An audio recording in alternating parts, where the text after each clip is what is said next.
So as a brief introduction to myself, I'm a I'm a research scientist at the Bill and Melinda Gates Foundation. I'm part of a research-focused organization that sits within the foundation.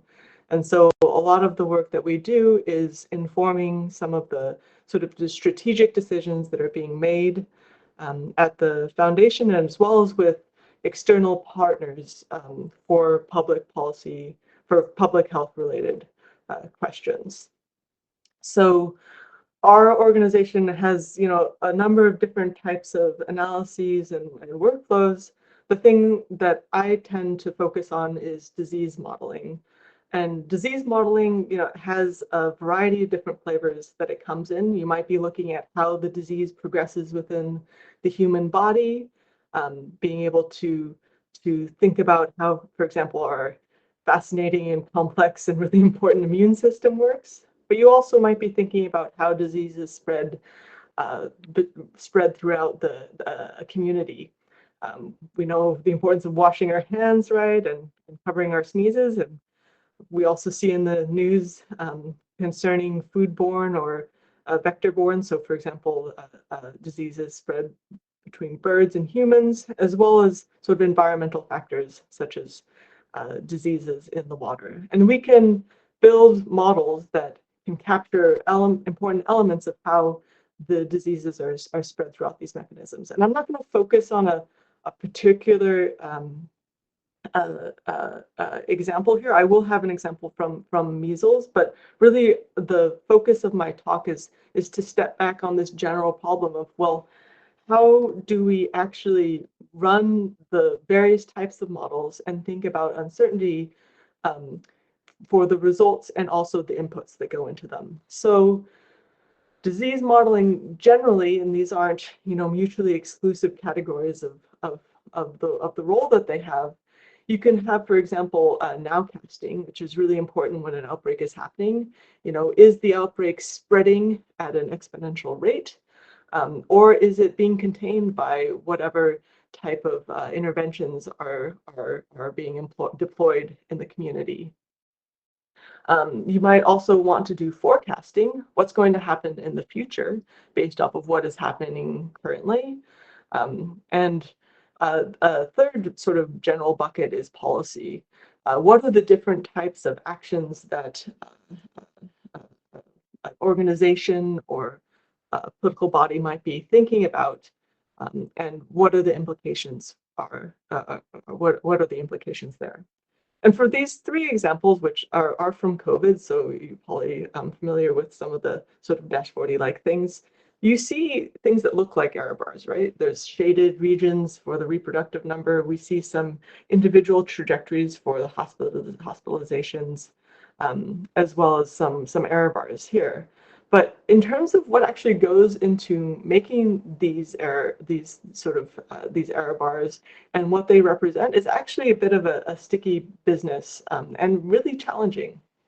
This is an interesting systematic review that I think was from 2020, and I'll just sort of summarize the beginning of the discussion, where they looked at a bunch of what they called IBMs, which are individual base models, so particular type of disease model, and tried to figure out what sort of calibration process that all these different types of papers were employing. And their conclusion was that more than half of these studies that they looked at were using non-reproducible or subjective calibration methods. And there was a wide range of different parameter search strategies and goodness of fit measures, and that only 1/3 of the articles actually used calibration methods that quantified parameter uncertainty. And their conclusion was that calibrating these types of models, and calibration here specifically means like figuring out what model parameters are going to be able to reproduce the sort of behavior that you see epidemiologically or in the population to be correct. So is that the calibration is really more of an art than a science. And I don't actually think that's necessarily a bad thing.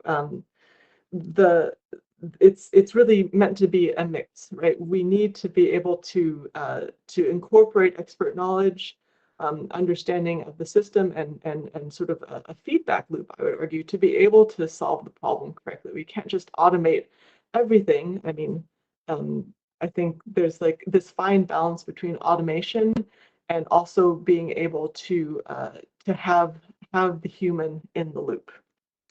All right, so that's the motivation and introduction for my talk. I'm going to give a little bit of a sort of personal perspective on the calibration process, which I hope will put into context the rest of the talk, which is this idea of, well, what is the point of putting the human in the loop? And then to give some examples of what happens when you do this and ways that we can try to do that more tightly using Umbridge, and some of the benchmark examples. And then I'll conclude with a specific application to disease modeling that we're working on. And that will be the focus of the talk. So first, what do we mean by calibration? Well, there's actually a whole sort of a wide range of different things we need to consider, right? One is, well, when we're going to calibrate, we need to think about what the model structure is itself. You know, are we, for the cosmological simulation that we're running, how are we actually, which I'm not running, right, but thinking about the previous talk, how are we capturing the dynamics of the gas, right? Are we solving things on a mesh? Are we thinking about things as particles? There's also, you know, in terms of what the model parameters are themselves. For my particular application, we are really interested in the demographics. When we want to model how diseases, or my COVID, for example, might be spreading in the US, it's really important to know who the people are that are being affected by the disease, not only the number, but also their ages, for example, and where they're located geographically. The epidemiology is also really important. There are parameters associated with, well, how does the disease spread between people? How infectious is it, for example? How long do people tend to be infectious? How long do they tend to be sick? And of course, that question of data, right? We're wanting our models to reflect what we see in the world, but how well is what we see actually corresponding to what's happening in reality, right? There's a really a significant challenge, particularly in public health, with regards to data completeness, data bias, delays in data reporting, as well as heterogeneity in all these different issues, spatial, looking at different sections of communities, things like that. And of course, there's the challenge of stochasticity. There's random variability in disease transmission, as well as rare events that can drive some really important phenomena. And lastly, and this is something that's sort of wrapped up in all these previous issues, is the question of response, right? This is not a closed system. As things are happening and disease is spreading, there'll be some reaction in the system in terms of people's behavior, as well as choices and policy that's made. Okay, but then taking a step back, this seems like a lot, but there's also the question of, well, how much do you actually need to do in terms of being in terms of quantifying your uncertainty in all these different aspects of the problem? And one example that's sort of interesting is looking back at COVID. This wasn't a project that I was involved with, but here's the mayor, I think, of Austin presenting results from a model from a disease model on why lockdowns would be important at the very beginning of the pandemic. And if you look at a little bit more closely at what the model is actually, and how the model is actually being presented, right? There's some shaded region corresponding to uncertainty in the model, but there's actually no numbers, right, in terms of how large these trajectories are. In fact, and they're not even cases, they're hospitalizations. It's really sort of what you need to learn from the model is this issue was at this point was this question of, you know, flattening the curve was the thing that people were trying to understand, to message and to discuss at that point. And of course, this became much more complicated as time went on. But just as a step back of like, well, how much do we actually need to do here in terms of the model calibration? Okay.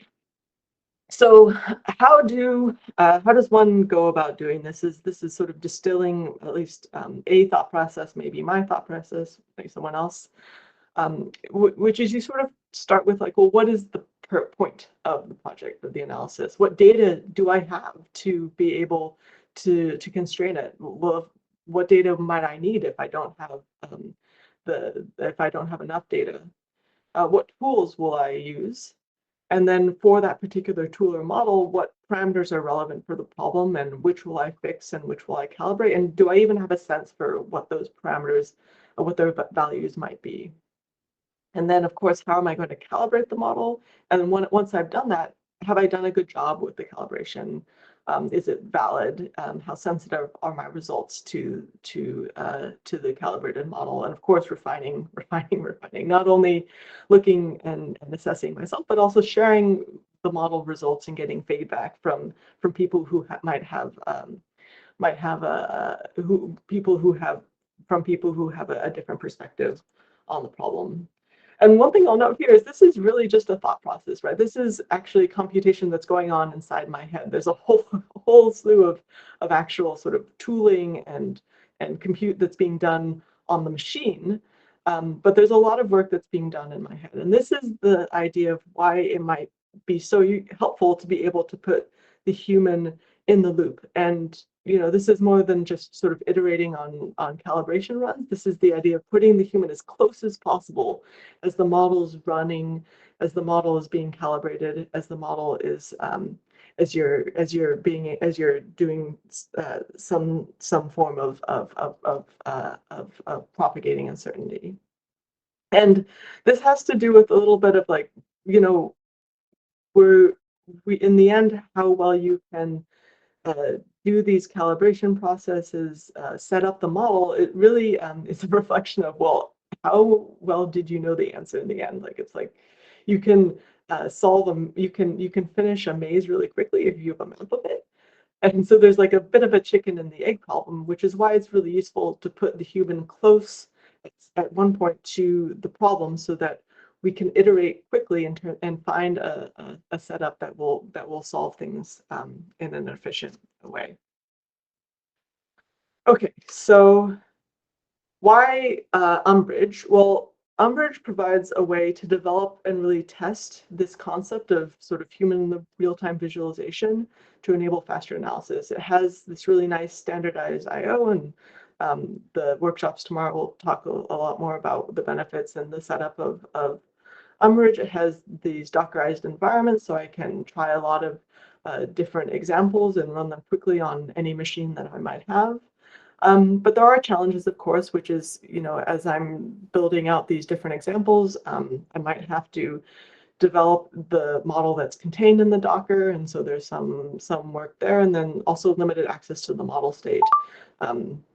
As the model's being run in the Docker, I have to be, very careful about what's being passed back and forth between this sort of between the visualization element and how the human is interacting with the model. But I have some examples of how we're trying to do this. And I think it's pretty encouraging and at least really instructive in terms of sort of showing the potential power of this way of thinking, as well as some of the challenges. So to build these applications, I'm going to use Panel, which is a data exploration and web app framework for Python. And there's some sort of cool technical elements in terms of how it's implemented. But I'll have all the examples on a GitHub that I'll share at the end, and you can take a look in terms of how we're building this, and I'll also walk through very briefly one of the example codes just to show how we're doing this. Okay, so the first part of the problem is that we'll look at the human in the loop for model visualization for these forward or propagation problems. So the idea being that you have a model, there are parameters that go into the model, there's some uncertainty in what those parameters are. And if you propagate the uncertainty in those parameters, what does that do to the output of the model? And being able to put the human in the loop or very close to the model as it's running, I will argue has the benefits in that it'll give you a very quick intuition for the model's behavior. You can check for unexpected or expected patterns and results, and really develop ways that you might want to communicate the model results to other stakeholders or people interested in your problem. The challenges that I was running across was that as you're going to accumulate costs associated with logging and reporting the models it's running, which really feeds into this issue of, well, how fast are you able to do this?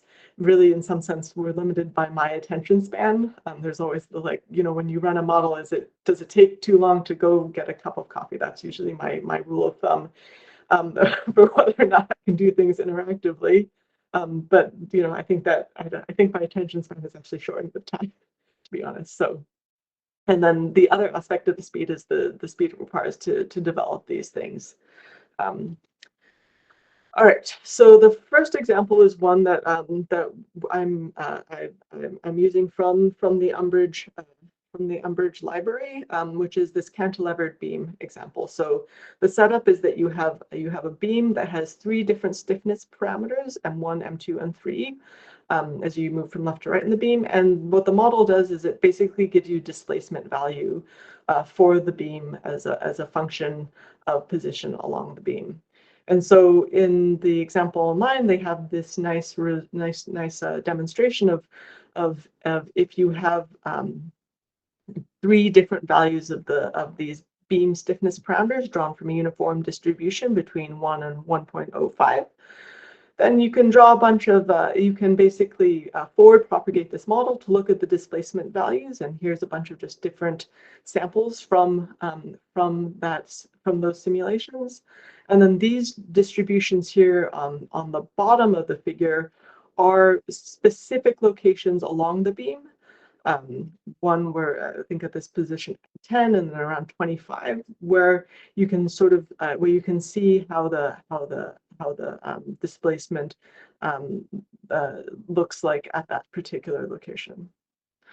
All right, so let's go to our demo.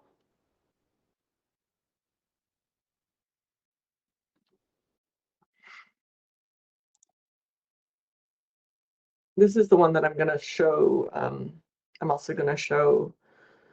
Let me check for questions quickly. Okay, great.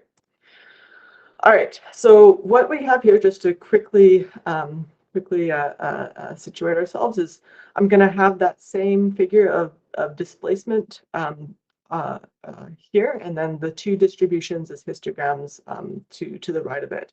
And the main difference here is that I've just flipped the y-axis, so the beam position is left to right, and the displacement will be increased from bottom to top. And what we're doing here is we're running the model in the background, and then we're plotting some number of those displacement results as the model is running, and the distributions are being plotted on to the right. And what I can do, because now I'm embedded in this process, is I can change those prior distributions for the different beam stiffness parameters interactively. So I can, for example, decrease it, this modulus 2. Oh, and we can see how the beam reacts. And this immediately gives me intuition for what the different modulus parameters do to the distributions and to the model, as well as how we're setting our priors. Okay, so hopefully this gives you a sense for what we can gain from this particular example. And I'll note it runs really quickly, which is really helpful for this particular example. Now, let me just sort of quickly walk through what the code looks like, just so you can see. We're going to, and this will be on a GitHub that you can play with if you're interested, is basically we create an app where we have our app connected to our Umbrage model.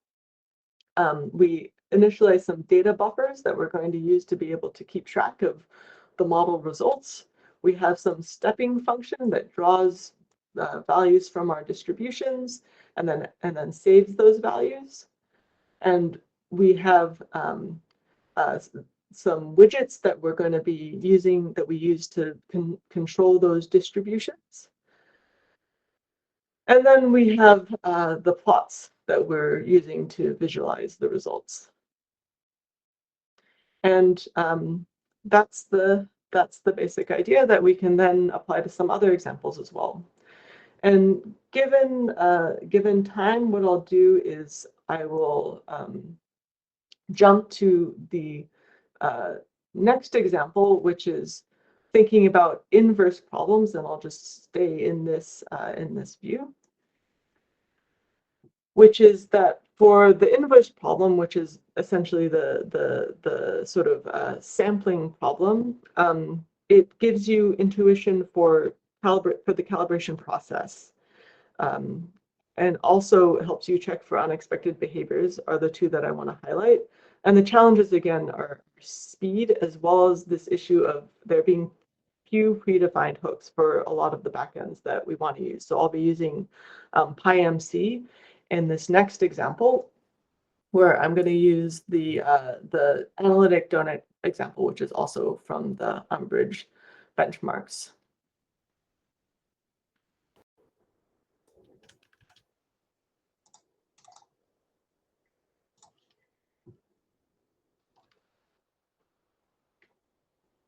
Okay, so basically the sampler is gonna draw from that donut distribution, and we're using a PyMC just basic Metropolis sampler here. And what we see is is how the sampler is actually behaving as it's running, or we see that it's not tracing that donut shape simultaneously, it's working its way around the donut as it runs. And as we change, for example, the radius of the donut, you can also see that it doesn't necessarily trace that same sort of whole semi-annulus, but a smaller section of the donut as it's running. Again, this is one that's really fast to run.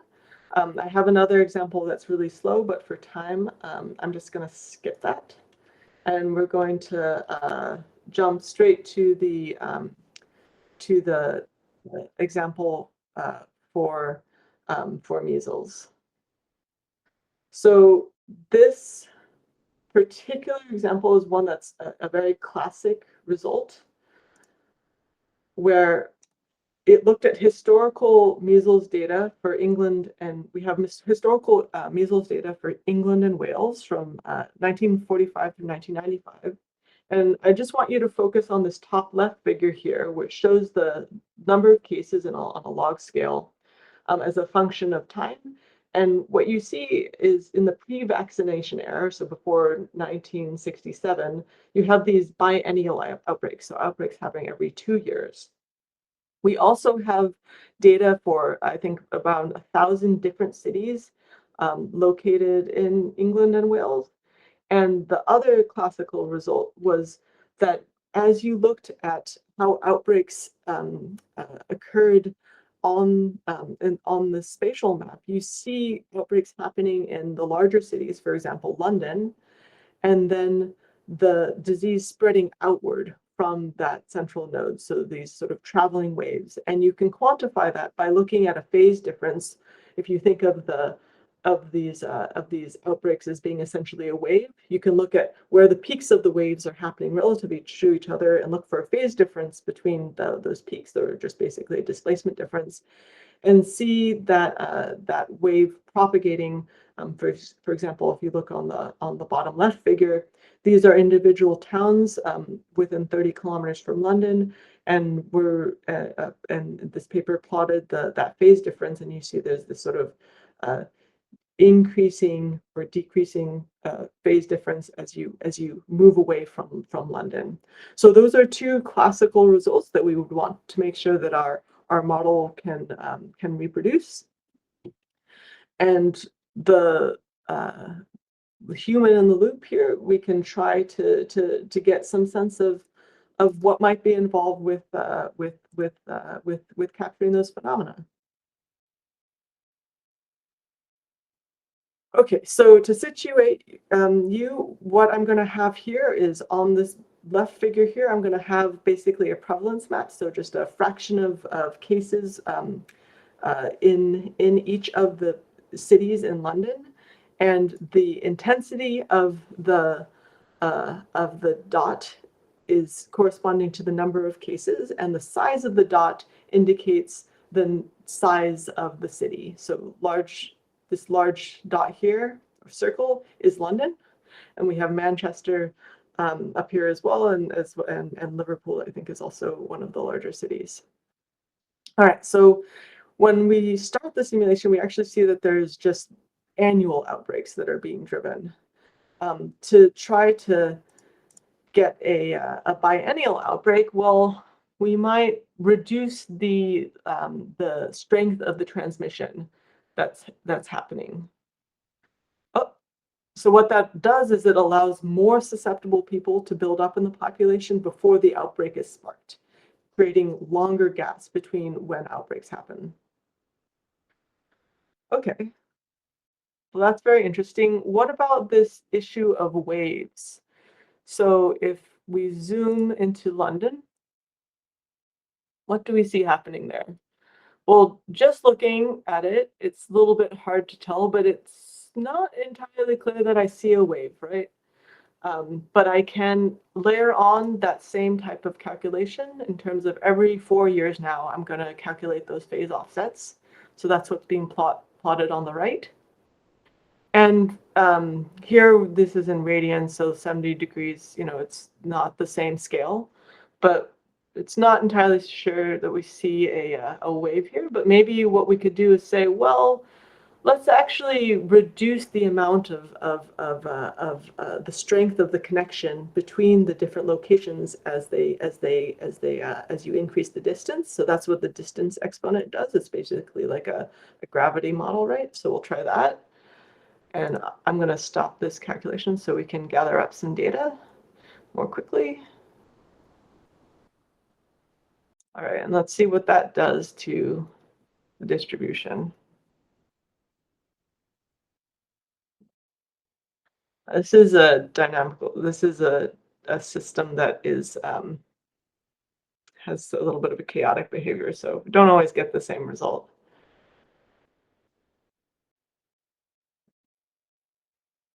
That didn't seem to help. Okay.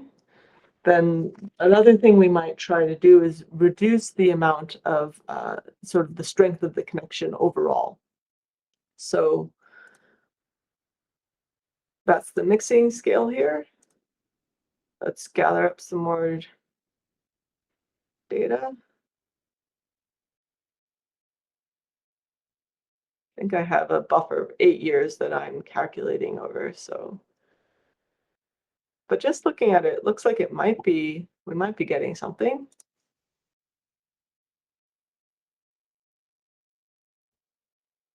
Yeah, I mean, if I drew a line by eye, I think we're starting to see a little bit more of that phase lag.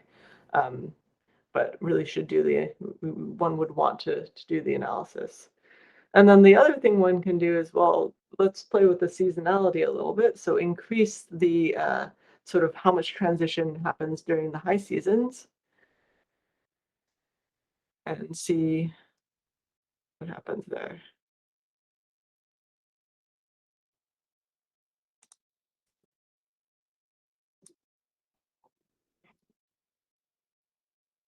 Yeah, yeah, cool. Well, that concludes sort of the amount of fiddling that I want to do given the time. But I'll wrap up there with just putting up my conclusions.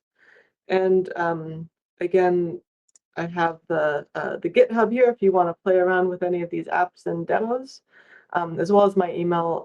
Happy to talk about this problem more generally. We're continuing to apply this to to some of the work we have going on in disease modeling. as well as sort of needing to do these more heavy lift calibration processes that were described before. So thank you for your attention, and looking forward to the discussion tomorrow.